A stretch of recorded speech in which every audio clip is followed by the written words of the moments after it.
गुरु की सीख। बहुत समय पहले की बात है।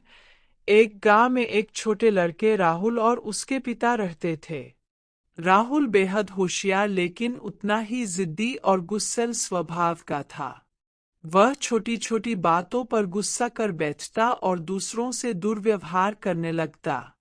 राहुल के पिता उसकी इस आदत से बहुत परेशान थे। एक दिन उन्होंने राहुल को समझाने का फैसला किया। उन्होंने उसे एक लकड़ी का बोर्ड और ढेर सारे कीले दिए और कहा, जब भी तुम्हें गुस्सा आए या तुम किसी पर चिल्लाओ तो इस बोर्ड पर एक कील ठोक देना। राहुल ने पहले दिन ही 10 कीले बोर्ड पर ठोक दीं। अगले दिन भी उसने कई कीले ठोकीं। धीरे धीरे राहुल को एहसास होने लगा कि गुस्सा करना और कीले ठोकना दोनों ही थका देने वाले काम हैं। कुछ दिनों बाद राहुल ने कोशिश शुरू की कि वह गुस्सा कम करे।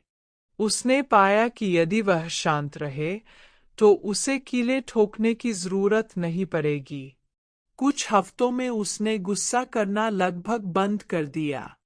जब राहुल ने एक भी कील न ठोकने का दिन पूरा किया तो उसने खुशी खुशी अपने पिता को यह बात बताई। पिता ने मुस्कुराते हुए कहा, अब हर दिन जब तुम शांत रहोगे और गुस्से पर काबू पाओगे, एक कील निकालते जाना। राहुल ने ऐसा ही किया। धीरे धीरे उसने सभी कीले बोर्ड से निकाल दीं। जब बोर्ड पूरी तरह से खाली हो गया तो उसके पिता उसे वहां ले गए और बोले, देखो बेटा, तुमने अपनी मेहनत और समझदारी से गुस्से पर काबू पा लिया है। लेकिन इस बोर्ड को ध्यान से देखो। कीलें निकाल दी गई है, लेकिन उनके निशान अब भी रह गए हैं।